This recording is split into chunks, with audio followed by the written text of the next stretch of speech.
Ayun na Junmar, isang panalo na lang, isang panalo lang inyo na yung series. So, ano pakiramdam after yung past 2 games yun na sunod-sunod na talo? Nakakuha na kayo ng kumpiyansa ulit?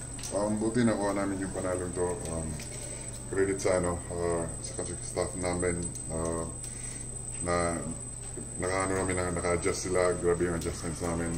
Sobrang aga nila sa practice, nag-viewing sila, and then credit din sa mga teammates ko. Ganda nilaro nila, lalo na si Jericho, so step up talaga yan. Si Simon din. Gusto yung Ako ko yung sore lang, pero good thing may 2 days kami na pahinga, so laking bagay yun. Pinagre-rest ka raw ng doctor dapat. Oo, pero Bingo! kailangan kasi pag di ako maglaro today, magre-rest lang ako para next game, same lang din naman yung healing daw din.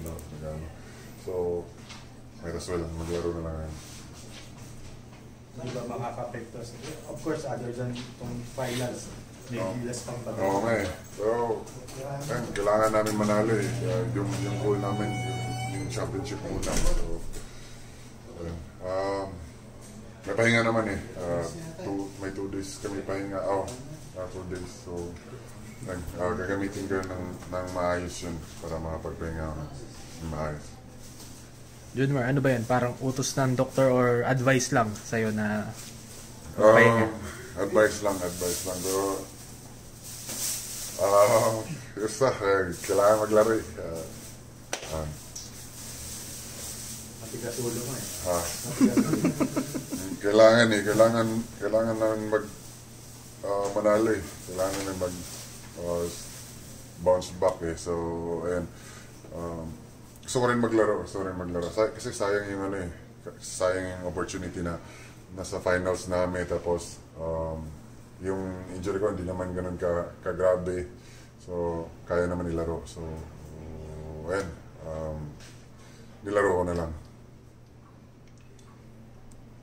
Talk about the physicality nung nag-increase na ba yung physicality from the game previously? Grabe yung physicality nga, grabe yung baka, pero ganun talaga expected din kasi finals eh. So, walang soft foul dun. So, Junmar, kahit yun nga may iniinda ka ngayon, naka 18 points and 15 rebounds lang. Anong masasabi mo na, baga, maganda pa rin yung output mo despite yung iniinda mo? Ano lang ako dun. Pulot-pulot na ako dun. Wala namang masyadong ginawa eh. Yung mga teammates ko yung talaga eh. Sila talaga yung gumagawa dun. Sila Jericho, sila Simon. Ganda ng bunot ni coach. Step up talaga yung binunot ni coach. And then, ayan, team effort na ginawa namin doon. So, sana next game ganun pa rin yung lalaro namin or tataasan pa namin yung